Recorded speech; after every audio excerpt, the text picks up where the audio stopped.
আসসালামু আলাইকুম। Hello everyone, this is Mim from Mim's Tech. আজকের ছোট্ট একটি গল্পে আপনাদের সবাইকে স্বাগতম। যারা গল্প শুনতে ভালোবাসেন তারা অবশ্যই ভিডিওটিতে একটি লাইক দিয়ে চ্যানেলটি সাবস্ক্রাইব করে রাখবেন।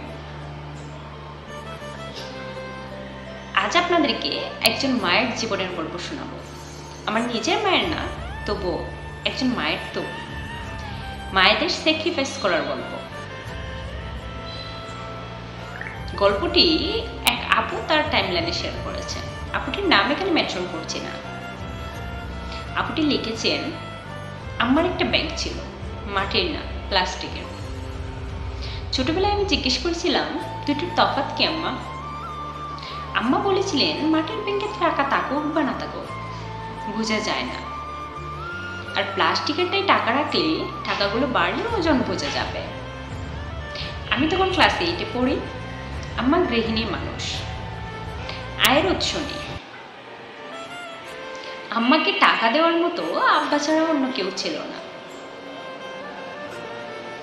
জমানোর মতো টাকা পাবে কই? যা জমাবে তাও তো ঘুরে ফিরে আব্বার। আম্মার তবুও টাকা জমানোর চেষ্টা। আব্বার পকেটে হাত দেওয়ার অভ্যাস আম্মার ছিল না, তবুও চোখ বুলিয়ে দেখতো যখন আব্বা পকেট থেকে টাকা বের করতেন। নতুন নোট দেখলেই হাত পেতে চাইতেন। আব্বা কখনো দিতেন বা কখনো বলতেন দেওয়া যাবে না। আম্মার জোরাজুরি করতেন না। এমন একটা সময় আসলো, আম্মা মরিয়া হয়ে উঠলেন টাকা জমানোর জন্য।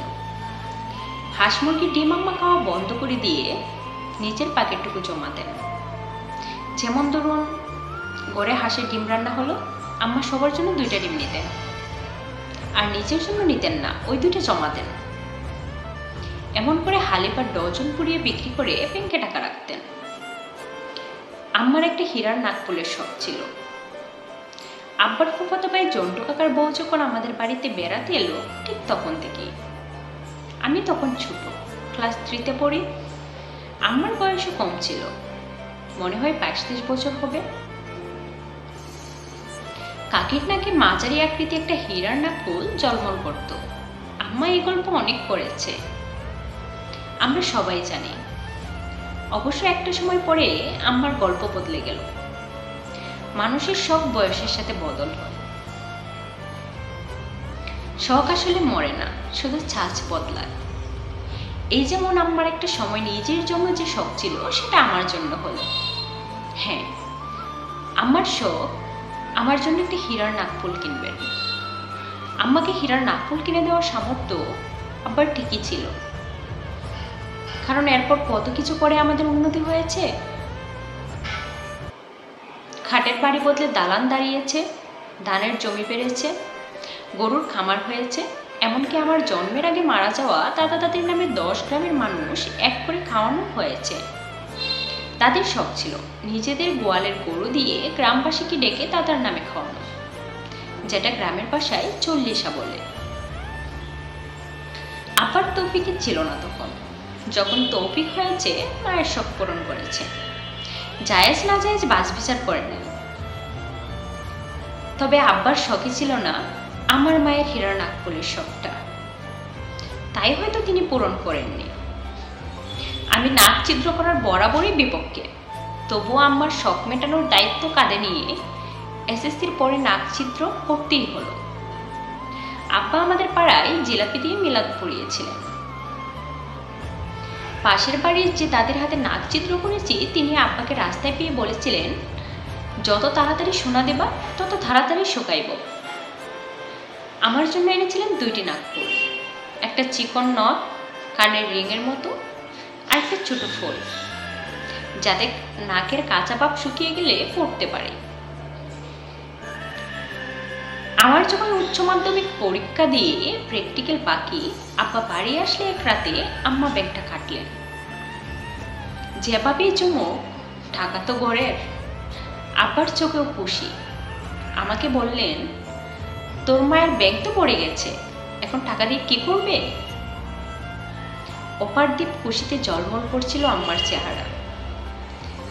আব্বার কথা শেষে সহজ সরল আম্মা হাসে, বলে, শিউলির জন্য একটা নাকফুল কিনবো, হীরার নাকফুল।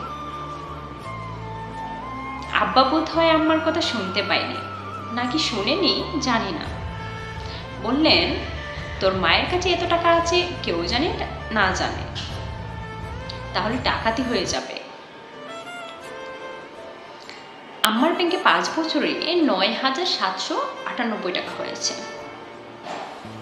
আম্মা খুব খুশি, ঘুরে ঘুরে একই কথা আব্বাকে জিজ্ঞেস করলো, একটা হীরা নাকফুল হবে না? আব্বা খুব স্বাভাবিকভাবে বললেন, জানি না, খবর নিতে হবে। আম্মা টাকাগুলো আব্বার হাতে দিলেন। আব্বার সাথে সাথে অমত করলেন, তুমি গুছিয়েছ, তোমার কাছে রাখো। আম্মা রাজি হলেন না। স্বামীর সহজ চেহারায় তাকিয়ে সমর্পিত স্বরে বলল, আমি কি ইনকাম করি? আপনার কাছে রাখেন, শিউলির নাকফুল কেনার সময় দিয়েন। আব্বার সাথে শহরে গিয়ে সেই নাকফুল কেনা আমার হয় নাই। বছরের পরে বছর পেরিয়েছে। আব্বার সাথে শহরে যাওয়ার প্রচন্ড বায়না। যেদিন আম্মা করে সেদিন আব্বা বলেছিল, ঈদের পরে যেতে হবে, ওই টাকা তো খরচ করে ফেলছি, ঈদের পরে আবারও টাকা আসবে, তখন না হয় নিও। আম্মা আর কোনোদিন শহরে গিয়ে নাকফুল কিনতে চায়নি। আব্বা অনেক বলেছে, শহরে গিয়ে কত কিছুই করেছে, আম্মা নাকফুল আর কেনেনি।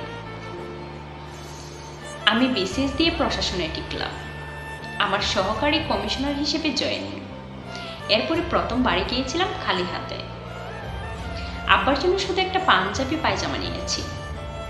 রাতে আম্মার কাছে গিয়ে ছোট একটা প্যাকেট হাতে দিলাম, বললাম, খোলো। মায়েদের সাথে নারীর বাঁধন। আম্মা বোধ হয় খোলার আগেই টের পেয়েছে। টুপটুপ করে চোখ দিয়ে পানি পড়ল।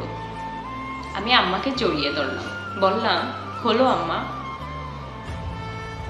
আমার স্বর্ণের নাকফুলটা খুলে আম্মা একটা নাকফুল পরিয়ে দিল, বাকি একটা আলমারিতে তুলে রাখলো।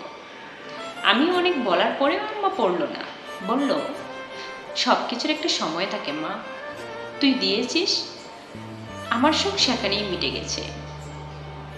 এখন হীরার নাকফুলের সময় শেষ।